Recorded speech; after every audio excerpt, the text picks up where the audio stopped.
আমরা কথা দিচ্ছি, আমরা নির্বাচনের আগে যা বলেছি তা বাস্তবায়ন না হওয়া পর্যন্ত আমাদের লড়াই অব্যাহত থাকবে। বাংলাদেশের রাজনীতির মঞ্চে যেন আবার এক নতুন অধ্যায়ের পর্দা উঠল। বহু প্রতীক্ষার পর অনুষ্ঠিত হলো ত্রয়োদশ জাতীয় সংসদ নির্বাচন। আর ফলাফল প্রকাশের সঙ্গে সঙ্গেই দেশ জুড়ে শুরু হয়েছে নতুন আলোচনা, নতুন হিসাব নিকাশ। যেখানে একদিকে বিএনপি পেয়েছে নিরঙ্কুশ জয়, অন্যদিকে জামাত ইসলামী সহ জোট রাজনীতি নতুন করে আলোচনার কেন্দ্রে উঠে এসেছে। আমাকে মারতে মারতে নিচে নামাইছে, তারপরে আমার সাথে যে আরো দুজন ছিল, একটা ভাইয়া ছিল, ওনাকে তো মারতেছিল, উনি কোনো মতে পালাই গেছে, আমি পালাইতে পারি না। ওদের সাথে যে আরো নারী কর্মী ছিল তারা আমার ফোন টান দিয়ে নিয়ে যাচ্ছে, আমাকে বলতেছে আমি চোর, আমি এই সে, আমাকে অনেকগুলা ঘুষি দিচ্ছে, আমার অন্য টান দিয়েছিল এবং আমাকে হুমকি পর্যন্ত দিচ্ছে যে দেখে নিব। তখন আমি আপনাদের সেনাবাহিনীর কাছে আমি আশ্রয় নিই যে আমার প্রাণ বিখ্যাত। আমরা ঢাকা ৮ আসনের একটা ভয়েস রেকর্ড আপনাদেরকে একটু শোনাতে চাই। ঢাকা ৮ আসনে, যেটা ইতিপূর্বে আমি পোস্ট করে জানিয়েছিলাম, লাইভেও আমরা বলেছিলাম যে ঢাকা ৮ আসনে যেই ভোটগুলো ফল্ট ভোট হয়েছে, যেই ভোটটা মার্কার বক্সে পড়ে না, আপনারা জানেন যে নির্দিষ্টভাবে আরপিওতে উল্লেখ আছে মার্কার বক্সে ভোটটা দিতে হবে।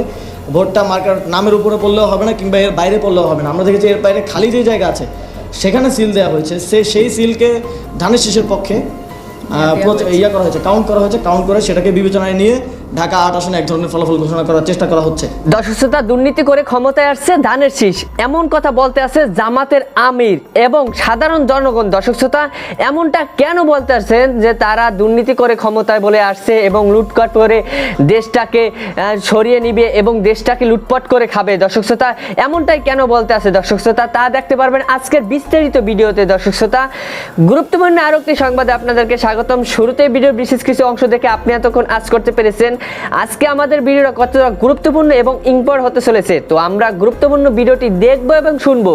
ভিডিওটি না টেনে আমরা শেষটা দেখি। জামাতের আমির যে ভাষণটা রেখেছেন এবং কি কাহিনী হয়েছে, কেন তারা পথ থেকে সরে গেলেন এবং তারা ছিটকে গেলেন, মূল ষড়যন্ত্র করেই নাকি ক্ষমতায় আসছেন ধানের শীষ। দর্শক শ্রোতা, তো আমরা কথা না বাড়িয়ে মূল ভিডিও অংশের দিকে চলে যাবো। ভিডিওটি না টেনে আমরা শেষটা দেখি। আমরা কথা দিচ্ছি, আমরা নির্বাচনের আগে যা বলেছি তা বাস্তবায়ন না হওয়া পর্যন্ত আমাদের লড়াই অব্যাহত থাকবে। বাংলাদেশের রাজনীতির মঞ্চে যেন আবার এক নতুন অধ্যায়ের পর্দা উঠল। বহু প্রতীক্ষার পর অনুষ্ঠিত হলো ত্রয়োদশ জাতীয় সংসদ নির্বাচন। আর ফলাফল প্রকাশের সঙ্গে সঙ্গেই দেশ জুড়ে শুরু হয়েছে নতুন আলোচনা, নতুন হিসাব নিকাশ। যেখানে একদিকে বিএনপি পেয়েছে নিরঙ্কুশ জয়, অন্যদিকে জামাত ইসলামী সহ জোট রাজনীতি নতুন করে আলোচনার কেন্দ্রে উঠে এসেছে। ভোটের মাঠে উত্তেজনা থাকলেও নির্বাচন মোটামুটি শান্তিপূর্ণ পরিবেশেই সম্পন্ন হয়েছে। এই নির্বাচনে ভোটার উপস্থিতিও ছিল উল্লেখযোগ্য। প্রায় 59% বেশি ভোটার তাদের ভোটাধিকার প্রয়োগ করেছেন বলে বিভিন্ন সূত্র জানিয়েছে। নির্বাচনী ফলাফলে দেখা যায় বিএনপি প্রায় 209 থেকে 212টি আসনে জয় পেয়েছে। অন্যদিকে জামাত ইসলামী নেতৃত্বাধীন জোট পেয়েছে প্রায় 68 থেকে 77টি আসন, যা তাদের প্রধান বিরোধী শক্তি হিসেবে প্রতিষ্ঠিত করেছে। জাতীয় সংসদ নির্বাচনের পর ডক্টর শফিকুর রহমান বলেছেন, 77টি আসন নিয়ে আমরা সংসদে আমাদের উপস্থিতিকে প্রায় 4 গুণ বৃদ্ধি করেছি এবং আধুনিক বাংলাদেশের রাজনীতিতে অন্যতম শক্তিশালী বিরোধী ব্লকে পরিণত হয়েছি। তিনি বলেছেন, বাংলাদেশ জামাত ইসলামী নির্বাচনের ফলাফল মানতে প্রস্তুত রয়েছে। ভোট গ্রহণ ও ফল ঘোষণার ভিত্তিতে তিনি দল ও সমর্থকদের ঐক্যবদ্ধ থাকার আহ্বান জানিয়েছেন এবং বলেছেন, যারা ক্ষমতায় এসেছে তাদেরকে অবশ্যই সাধারণ মানুষের ইচ্ছার প্রতি শ্রদ্ধাশীল থাকতে হবে। তিনি আরো বলেছেন, যদি নির্বাচন সঠিকভাবে অনুষ্ঠিত হয় আমরা ফল মেনে নেব এবং সবাইকে একত্রে দেশের ভবিষ্যৎ গঠনে কাজ করতে হবে। তিনি আরো উল্লেখ করেছেন যে নতুন প্রজন্ম ও তরুণ ভোটাররা উচ্চ প্রত্যাশা নিয়ে ভোট দিয়েছে এবং তাদের স্বীকৃতি ও অংশগ্রহণই বাংলাদেশের গণতান্ত্রিক প্রণালীর অগ্রগতি। জামাতই শুধু নয়, দেশের প্রধান রাজনৈতিক দলগুলোই বর্তমান নির্বাচনে অংশ নিয়েছে। এই নির্বাচনটি ছিল বিশ্বব্যাপী নজরকাড়া একটি গণতান্ত্রিক উদ্যোগ, যেখানে 2024 সালের গণ আন্দোলনের পর প্রথমবারের মতো সাধারণ নির্বাচনের মাধ্যমে সরকার গঠনের চেষ্টা করা হয়েছে। বিএনপি বড় সংখ্যাগরিষ্ঠতা অর্জন করেছে এবং একটি রাজনৈতিক পরিবর্তনের সূচনা হয়েছে। এ পরিস্থিতিতে শফিকুর রহমান দলের ভূমিকা সম্পর্কে বলেছেন, জামাত একটি দায়িত্বশীল বিরোধী দল হিসেবে কাজ করবে এবং দেশের স্থিতিশীলতা ও গণতন্ত্র রক্ষা করতে কার্যকর বিরোধী ভূমিকায় থাকবে। তিনি আশা প্রকাশ করেছেন, দেশের রাজনীতিকে আরো উজ্জ্বল ও সুবিধাজনক করে তোলার জন্য সকল রাজনৈতিক দল মিলিতভাবে কাজ করবে। জামাত তার অবস্থান থেকে সুষ্ঠু রাজনীতিকে প্রাধান্য দিয়ে নীতি নির্ভর বিরোধী ভূমিকা পালন করার ইচ্ছা প্রকাশ করেছে, যা বাংলাদেশের গণতান্ত্রিক জার্নিতে একটি উল্লেখযোগ্য পরিবর্তনের ইঙ্গিত বহন করে। এখন দেখার বিষয়, নতুন সরকার ও বিরোধী শক্তি আগামী দিনে দেশকে কোন পথে এগিয়ে নেয়। আমরা ঢাকা 8 আসনের একটা ভয়েস রেকর্ড আপনাদেরকে একটু শোনাতে চাই। ঢাকা 8 আসনে যেটা ইতিপূর্বে আমি পোস্ট করে জানিয়েছিলাম, লাইভেও আমরা বলেছিলাম যে ঢাকা 8 আসনে যেই ভোটগুলো ফল্ট ভোট হয়েছে, যেই ভোটটা মার্কার বক্সে পড়ে না, আপনারা জানেন যে নির্দিষ্টভাবে আরপিওতে উল্লেখ আছে মার্কার বক্সে ভোটটা দিতে হবে। ভোটটা মার্কার নামের উপরে পড়লেও হবে না, কিংবা এর বাইরে পড়লেও হবে না। আমরা দেখেছি এর বাইরে খালি যে জায়গা আছে সেখানে সিল দেওয়া হয়েছে, সেই সিলকে ধানের শীষের পক্ষে করা হয়েছে, কাউন্ট করে সেটাকে বিবেচনায় নিয়ে ঢাকা 8 আসনে এক ধরনের ফলাফল ঘোষণা করার চেষ্টা করা হচ্ছে।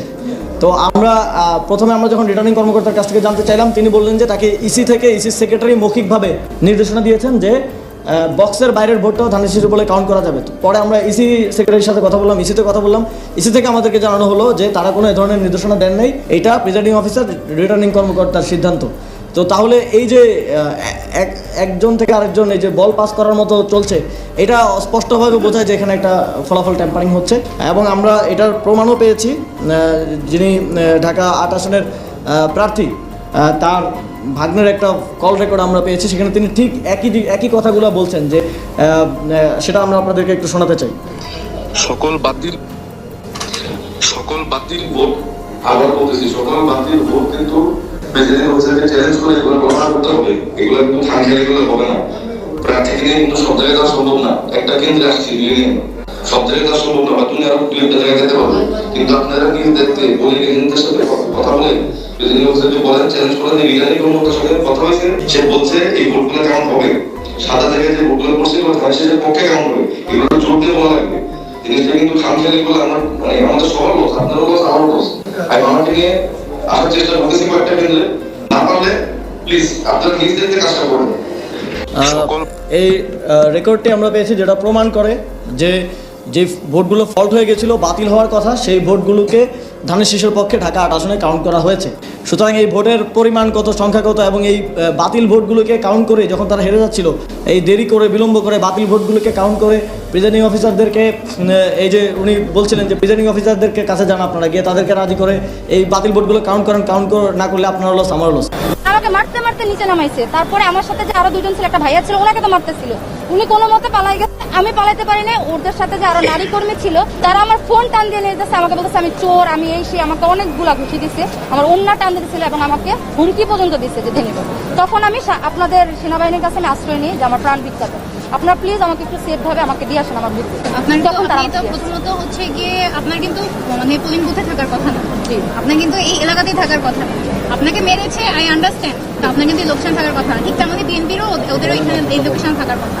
ঠিক আছে, এই মুহূর্তে আমরা এখানে কন্ট্রোল নিয়েছি এবং এখন আই হোপ আমি সবার পোলিং স্লিপ গিয়ে সবার স্লিপ চেক করে এসেছি এবং সব ভোটারের সাথে কথা বলে এসেছি। আমি এখন আর কোনো কমপ্লেন পাইনি, এখন কেন্দ্রটা আন্ডার কন্ট্রোল আছে। ঠিক আছে, কিন্তু যেহেতু আপনার এই লোকেশনে থাকার কথা না, তাহলে আপনি কিন্তু অলরেডি মানে নির্বাচনী জুরিসডিকশনে আপনি কিন্তু এখানে একটু কালপ্রিট হয়ে যাচ্ছে। আমি আসতাম না, যখন দেখতেছি আমার ভোটাররা বারবার ফেরত আসতেছে কোনো প্রবলেম ছাড়াই। দর্শক শ্রোতা, ভিডিওটি দেখে আপনার মতামত কি? ধানের শীষ কি আসলে কোনো ষড়যন্ত্র করে কি ক্ষমতায় আসছে, নাকি সবাই তাকে ভোট দিয়ে ক্ষমতায় আনছে? দর্শক শ্রোতা, এটা আপনার মতামত অবশ্যই কমেন্ট সেকশনে লিখতে ভুলবেন না। জামাতের আমির যে কথাগুলো যে বলেছেন এবং যে সাধারণ মানুষ যে কেঁদে যে কথাগুলো বলেছে, দর্শক শ্রোতা, কেন্দ্রে নাকি ভোট চুরি করা হয়েছে এবং কেন্দ্রে নাকি অনেক জুলুম করে দর্শক শ্রোতা, তারপর নাকি ধানের শীষ দর্শক শ্রোতা হাতিয়ে নিয়েছে সবকিছু। দেশ এবং দেশে বাইরে থেকে যারা ভিডিওটি দেখতে আসেন, অবশ্যই আপনাদের মতামত কমেন্ট সেকশন লিখতে ভুলবেন না। তো আপনাদের কাছে ছোট্ট একটি রিকোয়েস্ট, আপনি যদি আমাদের চ্যানেল নতুন হয়ে থাকেন, অবশ্যই চ্যানেলটি সাবস্ক্রাইব করে দিয়ে পাশে থাকবেন। তো সবাই ভালো থাকবেন, সুস্থ থাকবেন। আসসালামু আলাইকুম ওয়া রাহমাতুল্লাহ।